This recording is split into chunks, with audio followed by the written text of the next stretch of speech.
Okay, I think I've officially waited the extra minute. Thank you for all coming. Thank you for getting some coffee and hopefully sort of getting woken up on this Tuesday morning.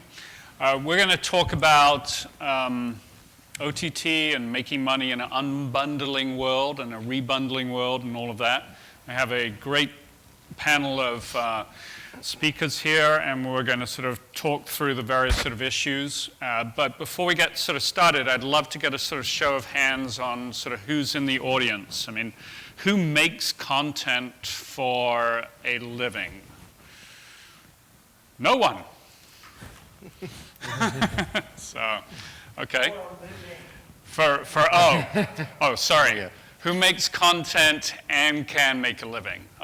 Is that perhaps another way of putting it? So, yeah. Who provides infrastructure for companies and technology? So quite a few of you. And are there people who would sort of describe themselves as new media publishers opposed to traditional new media publishers? Or, okay. And then anybody from traditional media, the various sort of broadcasts and the like, and okay. What about operators, the telcos of this world and things like that? Okay, so we've got a sort of big mix here. Hopefully we can address a lot of those sort of issues. The title of the panel is Making Money, and that's really what we believe, or at least I should sort of speak for myself, think is the primary sort of issue that a lot of companies are facing nowadays in this sort of changing media and entertainment sort of space. And there's a lot of reasons. I mean, I think you'll look back on 2015 as one of those sort of tipping points where you've had this massive sort of transition from traditional sort of business models, especially in North America, to new business models. And you'll see a lot of people sort of experimenting, trying to find out new business models. Just the other day, T-Mobile announced that they're basically going to give away video as part of their service and not even charge you on the sort of data plans for that. Verizon, just a couple of weeks ago, announced Go90, which is their over-the-top sort of solution, and it's basically an ad-based thing. My company has the good fortune of working with Vodafone, and they're rolling out a global presence when it comes to OTT with subscription and what's often referred to as TVOD and AVOD and SVOD. And how you sort of combine all of those various sort of different capabilities into a sustaining sort of package is what we want to sort of explore today. And is there any right model, or are there lots of different models? That's really sort of the question. As everybody knows, you have HBO Go, which was what's referred to as a TV kind of sort of product, TV everywhere product, and you had to authenticate against your cable operators, whereas in the OTT space, which is basically the model which HBO then pursued with Now, it's one where you don't have authentication, and they're basically trying to appeal to new audiences which were perhaps underserved or are, as is often referred to, either cable cutters, cable nevers, or cable skinners. And you've got these skinny packages coming out. Anyway, we're going to sort of explore a number of those issues. I don't think that there's any sort of clear, definite right model to pursue. We are really in this age of experimentation. But the one thing which is very clear is that understanding the audience and making sure that you can give them a highly sort of viable product, a highly relevant product, is sort of becoming critical, and there are a number of sort of elements to that. With that said, as a sort of by way of introduction, I'm going to sort of go down, I guess, the reverse of, well, we'll just start at the far end and come this way. With Sharmila, if you can sort of introduce yourself, tell us just very quickly a little bit about who you work with and hence its sort of relevancy to this panel, and give me one subject which you think is going to be critical, if you want one word, which is sort of sums up where this whole sort of industry is going. Sharmila. My name is Sharmila Aroskar. I work for 10, the Enthusiast Network. We just changed our name last year. Some of our flagship brands are motortrend.com, Hot Rod. We have a lot of enthusiast and in-market sites. I manage business development for 10, as well as our new SVOD site, Motortrend On Demand. And to Daniel's point, one word would be probably monetization.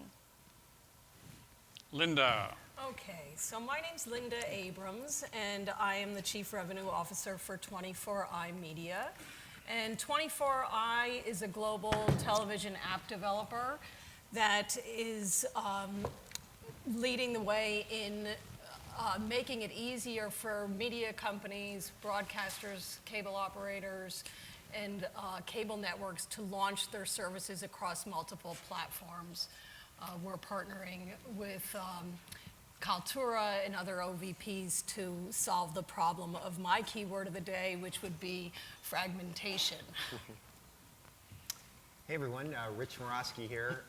So I can talk about my former job and my current job, which are both relevant. In my former job, I led advanced analytics solutions within the media and entertainment industry and worked on developing a lot of subscriber analytics applications for cross-sell, upsell, or churn, and then also recommendation engines and other types of things for targeting users, both for acquisition and getting them to adopt and cross-sell and upsell through different through a video library. In my current role, I moved over to the advertising side of the world, and I work for a company called YP, formerly known as the Yellow Pages, a spin-off from AT&T. And what we do is we have about 500,000 small, medium businesses as advertisers, and we're the #2 local search site with about 70 million consumers. And I build ad and marketing solutions to connect the two. And the advertisers are my client. And the relevant piece here is, if you think about it, is if you think about your local cable company and a lot of your local advertising, which is done, that world's going to change through people like you as you start delivering more fragmented branding and content. There's an opportunity for small and medium business advertisers to actually get into the video advertising world as well. And one word I'll use, or maybe two, around fragmentation and content and monetization is being smarter. Like that. Hi guys, I'm Jeremy Gersman. I am the VP of Operations at a company called Jukin Media. Jukin Media is a next generation media company that is powered by user-generated content. When you think about, again, user-generated content, this is content that what we call accidental creators. These are people who did not go out in the day saying, I'm going to go film something. These are people who filmed their dog doing something very cute, it went viral, and they don't know what to do with it. So we take that content, we package it into different brands. We have a couple different verticals today, such as Fail Army, which is kind of fails and bloopers, Jukin Video, which is what's hot in viral video. We have a brand called People Are Awesome, which is people doing amazing feats, and another brand which we recently acquired from Fremantle called The Pet Collective. And what we do when we have these brands is we grow these brands out digital first. We take them to other OTT platforms like Go90, which you mentioned. We're on that with most of these brands. And then also eventually we'll take that to television as well. So OTT is a big part of when we build these brands, it's digital focus first, building to other digital markets, and then going to traditional media. So, and for us, I would say the key word is distribution. So, as you can hear, there's a sort of good mix of people who understand analytics, people who understand content, people who understand distribution, and obviously the user experience at the end of the day. Sharmila, I'm going to sort of start with you, and because what I really want to sort of try and help everybody understand is what's happening in the media and entertainment space. What's the big sort of change that's sort of happening? And you're very much on the sort of cutting edge of that because your business was, quite frankly, a very analog-like business, and it sort of transitioned to a TV-centric space, and now, to use Jeremy's word, it's going digital first. So this year, lots changed. Lots changed for your company. A lot is changing in the general sort of ecosystem. What's your take on what's happening now, and what's it going to look like a year from now, 2 years? So at 10, we, as I mentioned, we had over 150 brands, mainly dealing with in-market automotive shopping. So we have sites like Motor Trend, Automobile, and then enthusiast market such as Hot Rod, Ignition, and so forth. And 10, I mean, decades ago, obviously started as a print company, and as everything else in the last 5 to 10 years has switched to digital, while print continues to be a business, it's obviously slowly losing steam.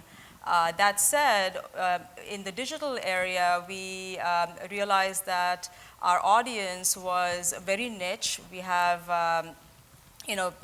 hardcore fans for our original programming shows like Roadkill, Ignition, Head to Head, and we have a YouTube Motor Trend channel which has over 3.6 million subscribers. So this audience really wanted more content delivered to them where they wanted to see it, when they wanted to see it across all devices. So this year, we acquired earlier in the year a company called Torque TV, which is extensive motorsport content licenses across the world.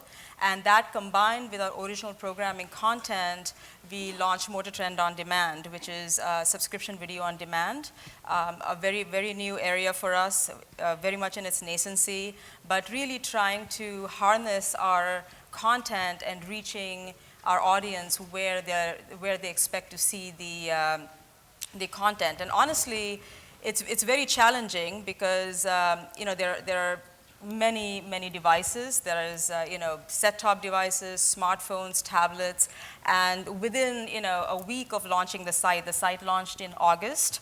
And within a week, we were getting customer care complaints, really, why is this not on Roku? Why is this not on Xbox? So really the audience, and this is our audience skews between, I would say 60% of our audience is between 18 to 34, and 80% is between 18 to 44. So skews obviously very male, 90% male, younger demographic, and they want it now. I mean, when we tell them, oh, we are planning to add Xbox by the end of the year, it's not good enough for them.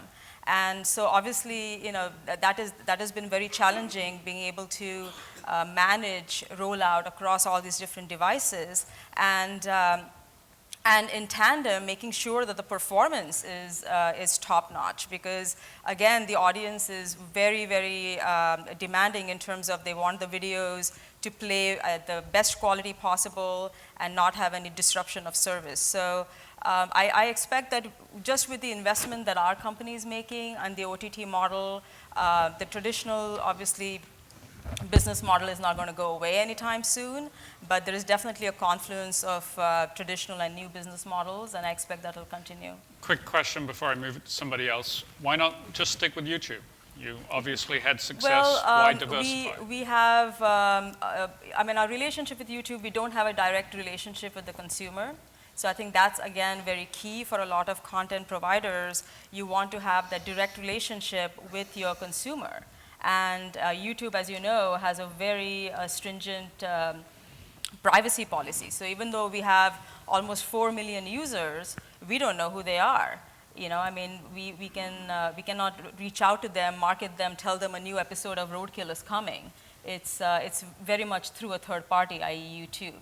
So it's important for 10 to sort of, manage direct relationships with our audience, because we think that they provide us with valuable feedback that really influences our content map as well.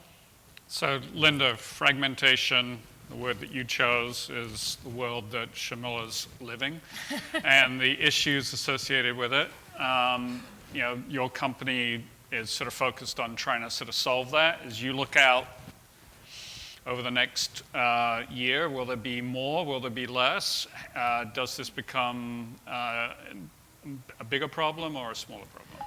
Well, I think that fragmentation is continuing and will continue for a long, long time as a problem. However, I believe that this idea of TV everywhere will become more fulfilling. I mean, somebody said to me the other day that OTT stood for the opportunity to thrive, and I fully subscribe to that. I think if you look out today, 68% of North American households are subscribing to SVOD services, which is pretty huge, and I think the projections are something like 230 billion by 2018 in the OTT ecosystem. So I think that we're all in a good place. 24i takes what is the challenge of taking existing legacy or new back-end systems and creating a turnkey mechanism for seamlessly deploying across these varied devices. But the challenge of the varied devices is that even once you're on them, they require significant updates because of the various makes and models and new ones. So that problem will continue to exist. However, I think that there are smart solutions which we hope to be bringing to the market and have already brought to the market. I also think that the good news of fragmentation is sort of like what Sharmila was saying, is that there is an ability to super serve niche audiences. So if you look at, one of the apps we're in the process of launching in the US is for a company called Next Generation Sports Network. It's NGSN. And they're bringing the games of 20 European and Latin American soccer leagues to fans at a very reasonable price point through an SVOD service, and delivered it in a way that traditional media can't compete. So I think that there's a lot of room for success. I mean, when you look at something like Crunchyroll, that got acquired in 2013 for $100 million, is now at 700,000 subs, paying $7 a month, roughly $50 million a year in revenue. Plus, they've got 10 million registered users monetizing the advertising model. I think there's a lot of room for monetization across different business models geared toward different niches, and that's my take on fragmentation in the world of OTT. So Jeremy, you mentioned distribution. Obviously, getting to where the people are is critical. So I'd like to sort of get your big picture on whether or not you agree with what's being said and how you sort of deal with that, but also just to tee Richard up, because it's slightly a curveball. So if you're a consumer, you just have this plethora of choice, and it's got to be profoundly confusing. And just think a bit, as Jeremy's sort of talking about, how does the discovery problem get sort of addressed? Yeah, distribution. I think I definitely agree with a lot of what was set up here. I think that on the YouTube piece, a lot of our brands being digital first were built and bred on YouTube, and it's actually not been a bad experience for us. Fail Army's example today is it was started in about 2012, had 0 subscribers like any other channel. Today it has 9 million subscribers on YouTube, making it, I think, like the 40th largest channel on all of YouTube. That's massive. Every time that we post a new video, we have audience development people who are in the comments, talking to everyone. We respond to almost every comment that's not unreasonable. So we have a really good connection. If you talk to the team that manages that brand, there are profiles that they know what this person's going to write the next time we send a video. We know what their taste preferences are on what kind of videos we upload. So if they like car crashes more than people doing dumb bloopers. So there's a really close connection. It just takes a lot more work, which is definitely not a scalable solution in the scheme of things, because it's a lot of people power. But what that does, once you create that connection on these digital first platforms, is you can easily move that audience. So recently, Fail Army launched its own app. And we did that both on Google and iOS App Store. We did that with the help of a company called Victorious, which is building apps for different brands and creators all across the web. And I think our first 30 days, we moved 150,000 people to this app. with minimal, promotion. Really, just a few mentions in the end card, a few kind of, hey guys, here's a few links to this new app we're trying, just to slow roll it and not overload the system overnight. And 150,000 people downloaded this app, which is amazing. And then those are, really the key fans who want to engage in a much more deeper level, and we can really do that on these apps. And further distributing our content, the big focus for us is to be everywhere. We don't care where people are looking at, either a mobile device, a TV screen, desktop, social media. We want to be everywhere. And once we realize that, we'll take our content, put it everywhere, and then really focus in on what's performing, how are people engaging. If people are sitting for longer sessions, we make slight edits to the content so that it's longer for those platforms. If they want shorter pieces of content, we are slicing it to be, we do these 5-minute compilations on YouTube that work really well there. On Facebook, we make about 1.5 minutes for our compilations, because that's what is perfect for that audience. So it's I think the trick is distribute everywhere and just see what happens at first, and then iterate on it. Take what the data says and what the audience is telling you and make the changes that you need to be successful. And that's been massively, successful for all of our brands. And is it all ad-driven today? Yeah, it's all ad-driven, and I think another big point to that is because we're kind of going at times on this autopilot mode, right? At first we just say, great, put it everywhere. We're relying on other people's ad networks to sell our content. As this scales and we start having significant inventory, we'll partner, we'll sell it ourselves, we'll do what we need to really maximize it, but to get get off the ground, just get it everywhere, let a partner monetize it if it's on, Go90. Verizon's selling it right now, which is great. It's another platform where we don't know what's going to happen yet. It's so new. Who knows what the inventory is, the audience. Let Verizon go out and do all the hard work, and then we can sit back and iterate as we go along. So, Richard, we're all consumers. It's like there's so much choice out there, and then there's the sort of fundamental problem of how many services do I have to buy into in order to replicate or at least approach what is conveniently bundled for me today. Yeah, I think that the key word here, fragmentation and choice, is causing or exacerbating a problem. In a world where you had a few channels and a few platforms, you could massively send out a piece of content that would reach a broad audience, right? This is the world we used to live in, and for the last 10 to 15 years, we continually are getting into a world where there's more choices and more fragmentation, so audiences are getting sliced up. The great thing is that companies like 10 can reach an audience that's passionate about automotive, and subsequently automotive advertisers across the country will be very interested into in parts or whatever in advertising. So there's 3 canonical problems that you need to solve. First is finding your audience, and that means what content do I develop for my particular audience or acquire? How do I target market them? What devices? What should my distribution strategy be in terms of devices and publishers, right? So that problem needs to be solved. The second problem is once you find that audience is how do you get them to consume your content? You only got one shot. There's only so much you can present on that first screen, right? And your user interface, right? This is the massive problem we have with cable with 500 channels. Who the hell is going to scroll up and down the channel? So digital gives us a choice. We can do things and present things that are more personalized or targeted, but that's kind of the second problem, is getting consumers to consume. And then the third problem coming from the advertiser side, if you're going to go that way, is great. So we know our audience is 18 to 34 male, but advertisers want more. They want to know more about certain attributes, their lifestyle, their behaviors, other things that they can target and tell their brand story to more directly. And so not necessarily the content owner or the distributor has to give them that information, but there has to be systems built to provide that information to advertisers. That's the big challenge that's happening now with the big TV networks and the advertisers. So rolling this all back into an answer, building out analytics and understanding data. We mentioned YouTube before. If you look at the companies that are succeeding now, whoever owns the data is becoming successful. Netflix, Amazon are the obvious ones, right? They know everything there is to know about your viewing behavior, what you're watching, what you're not watching.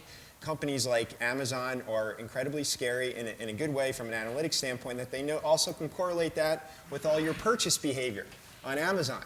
They haven't gone to an advertising model, but you can see sort of a future where that's possible. And so as you start to build out these content networks, as you start to build out your distribution strategy or your marketing strategy, you have to start thinking about how do I more and more use the data I have around maybe viewership patterns and start enriching that data with other data that you can get from social media, which we've done. People talk about what they watch. People talk about what they like. That's very easy to roll that into your registered user database, and even buying data from companies like Axiom or Epsilon that can tell you what people own. Well, they own these types of cars, or they buy auto parts, or they watch these kinds of movies, Fast and the Furious. You can start to enrich this view around the consumer, and then you can start to do much more interesting things to solve those 3 problems that I just mentioned. I just want to comment on one thing you said about Amazon, because this is actually pretty new and recent. They actually are monetizing via advertising for video now. They have a section called Video Shorts, where they're typically pairing somewhat relevant content with product, and the content owner is making revenue via advertising on those video shorts. So Jukin, as an example, is part of that kind of system and testing it out. But it's, again, very new, but it's a space I don't think any of us thought they'd be in quite yet either. So let me sort of just pick up a bit on that. So we've got, I talked earlier about SVOD, TVOD, AVOD kind of sort of monetization models, and DAI, which is dynamic ad insertion into live, sort of programming, creating sort of new revenue streams. But if you look at sort of what Amazon's bringing to the table, and what, if you look back at the music industry and the way that sort of that's evolved, it's really even broader than that. It's like, it's not just about being sort of pure plays, arguably. And there are some people who will controversially say that the new media company is in fact not a media company. The new media company is the Amazons, who are basically trying to sell other things, and content is just a proxy for that. It's Apple, which is trying to sell devices, and it's Google that's basically trying to know everything on the face of the earth about you and about everything. So, with that, so at one level, the media companies as pure plays, media is our business, really have a long time future? Or are we looking at the music industry, the newspaper industry as being sort of precursors for the TV business? And secondly, is the possible way out of that is to have a multitude of monetization schemas, and quite frankly, let's bring this down to something practical. That sounds all very complicated. So, what would you tell this audience is, what you would sort of try and do? Anybody want to, I threw out a lot of stuff there, so anybody particularly want to deal with that? I'll take a first stab more on the platform side. I think you brought up, people like Amazon and, Verizon, Comcast, all these people who are building platforms. These guys are, the platforms, and they're media platforms where they're distributing content, and it's either, AVOD, SVOD, et cetera. But, there is a secondary goal, right? Like with Verizon, they want mobile data usage to go up so that people on their Verizon contracts are using more data, they're making more money that way. But with Comcast, it's getting people to buy more X1 Infinity boxes. So there is a second piece of this, but I think that's really key to them also in having all this money to fund this. Right now, Verizon's making a huge bet on Go90. It's massive. They bought AOL pretty much for one of the biggest reasons of we need a way to monetize this platform, because Verizon by itself couldn't do it. They needed AOL's technology to do that. That's one of the reasons they spent $4 billion to and buy they needed AOL. Intel's OnQ to Exactly. build out the thing in the first place. So, That's 100%. So without those, purchases, they're making big bets that media is a way for them to, really grow their core business, not really, be the focus. So it'll hopefully, I think in their mind, monetize and be profitable on its own, but it'll also juice the core business today. But let me just, Yeah. so T-Mobile Yes. announced the polar opposite. They're Yep. basically not going to charge for data and give away those sort of services. So, It's interesting. I don't know yet. I think for us, that's fine. Again, for me, for us, it doesn't matter. We're a digital company that just wants to be everywhere. And for us in the space where you have all these companies that are vying for video monetization because either boost their original platform revenue, or it's, they want video because it's great CPMs. It's great to be a content, provider at this point because everyone wants to compete. You can only compete by either bringing audience, so you partner with companies that can bring audience and content. And I'm sure for people like 10 and for Jukin, it's the same people are calling us day in, day out saying, we need content, we want to leverage your brands that have a massive following in a unique area, and then we want, they're willing to pay for that. So it's a really great time to be a content provider when all these companies are starting, to compete in this space. So it's a great time. Right, and then at the same point, I guess I would add to that as a content owner, you want to be everywhere, and yet the challenge is one of all these fractured devices and the expense. So while everyone's moved into a mobile-first, scenario, I think that the trend in the prescriptive advice would also be to ensure that you've got a connected TV device strategy and to look at solutions like the ones that we have that allow you to quickly get into the market so that, you got to play to win. You got to be on these devices, and then just like you said, is to follow the audience and iterate and measure it in order to have your success. But you can today be on, many of these. We've got a solution that is a build once and seamlessly deploy everywhere solution at a pretty great price point that'll get you into the market in 8 weeks.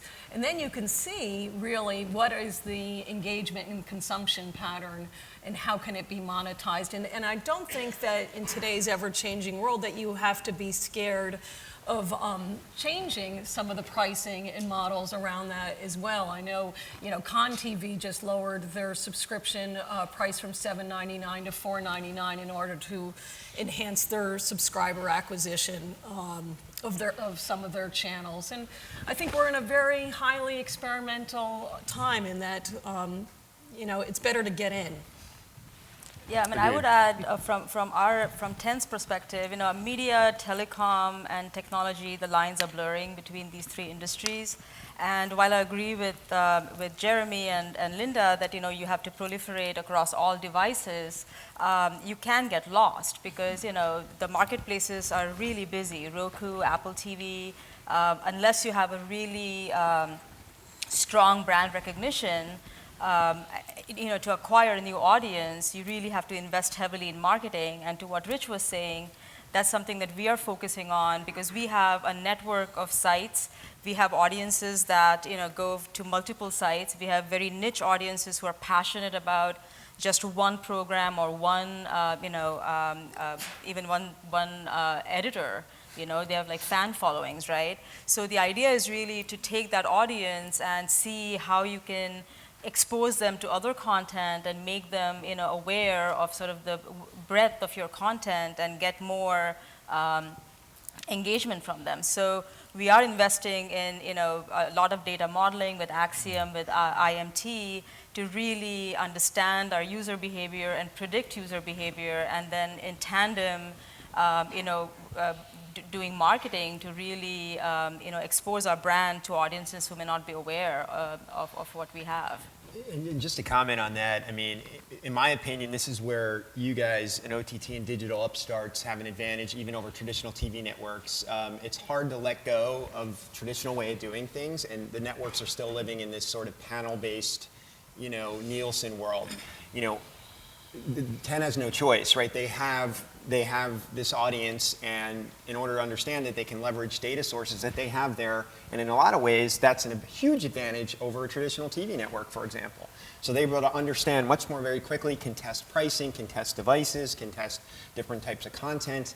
And I agree with you, coming from working at Yahoo previously and coming from an internet background, you can test your way to success in a lot of cases. In terms of pricing and pricing models, yeah, you can do a free, users vote with their feet. They flow like water. A certain user is only going to watch free content on a certain device. Another user that's passionate about certain content is going to pay. So you need to know and find your audience. And so you can test different pricing models. You can do pricing optimization to figure out for a particular audience what the right price point is to maximize usage and adoption. So all these things are very possible. So again, I'm the guy on the panel, pushing the analytics here, but I really do think it's an opportunity for OTT providers to really, compete on that and get ahead.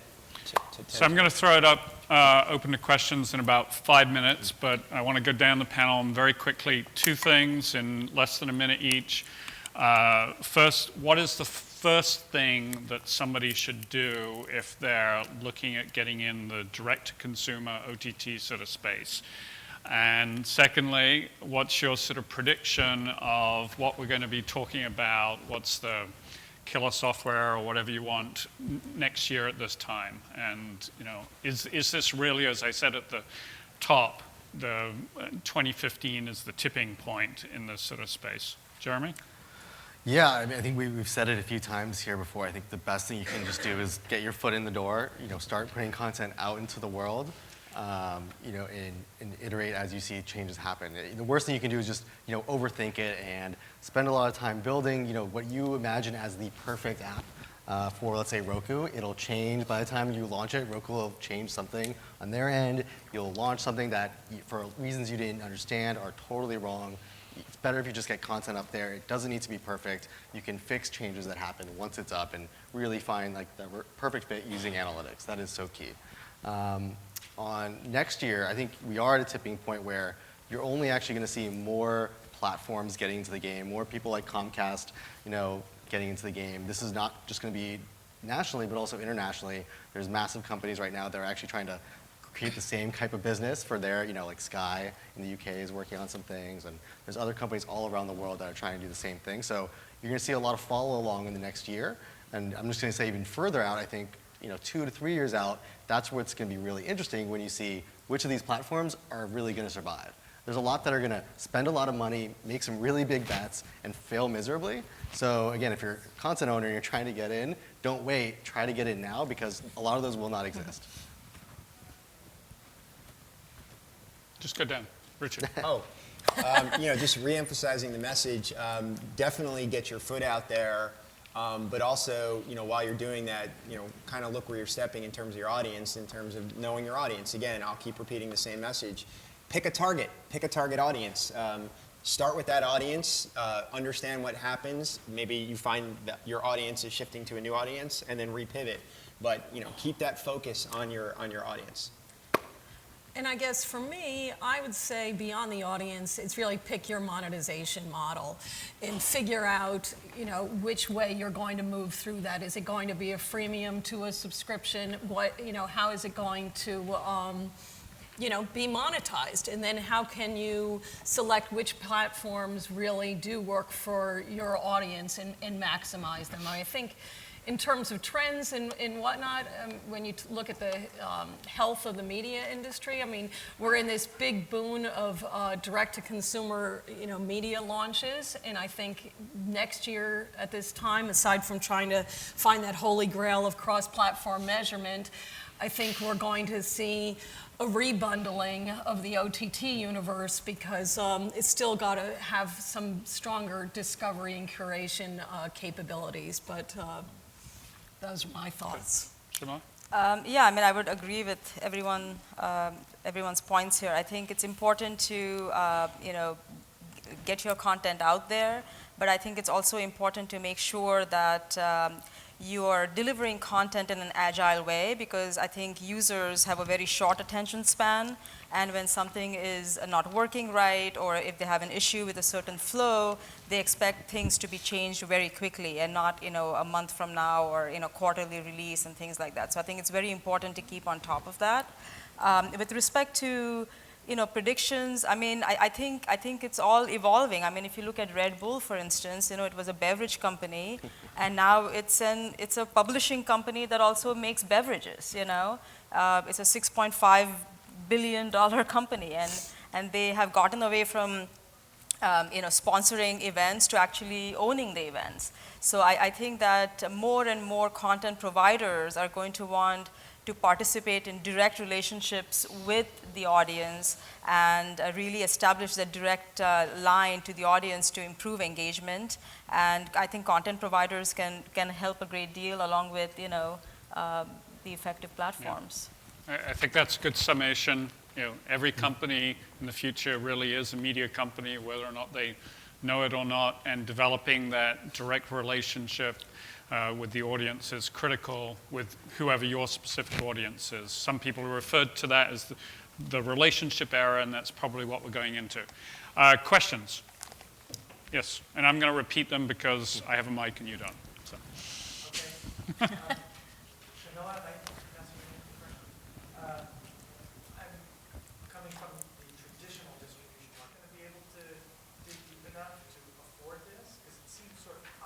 Yeah, and, sorry. So very quickly, the question was pricing models that 10 is using and whether or not it's going to be successful. So as I mentioned earlier, we launched the site in August. It's in beta. The pricing model is very high. However, what's interesting about the pricing model is there are core fans, like the diehard fans, who will buy the subscriptions. What our challenge has been is convincing the YouTube audience, for instance, to buy the subscriptions. And the reason that the pricing model is structured, and again, we are trying many different marketing tools, but we are doing marketing campaigns that offer discounts. So the reason the published price, it's kind of like the list price versus the actual price, right, like MSRP, if you will. And the reason the list price seems a little high is because we are using marketing tools to target our niche audience and offering them coupons, which brings the monthly subscription down to say $4.99 a month, which is more palatable. So that's why the published price on the site is higher. But again, That's how many subscribers you have so far? we do have a fair amount of subscribers. I mean, again, the challenge for us has been, Roadkill, to give you an example, is one of our premium shows, and the lead guy of the show, David Freiberger, I mean, he's a celebrity in that circle. A show comes out once every month, and it comes out only on Motor Trend On Demand.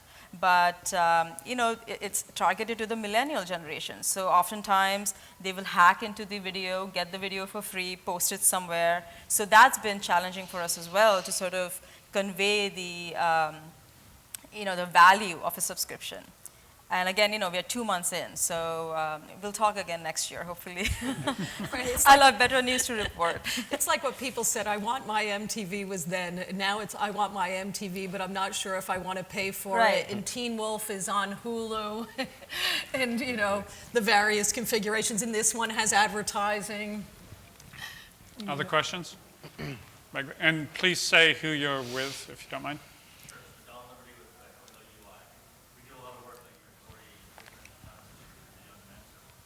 Yeah, So so I'm Let me assuming just that question is from quickly you. I'll have to repeat the it. question, So the sorry. question is, how do you see the ad model evolving, given that the model we're all used to is an interruptive one, and arguably in the online mobile connected TV device world, where people essentially have the ability to move somewhere else, that's arguably not the best form of monetization.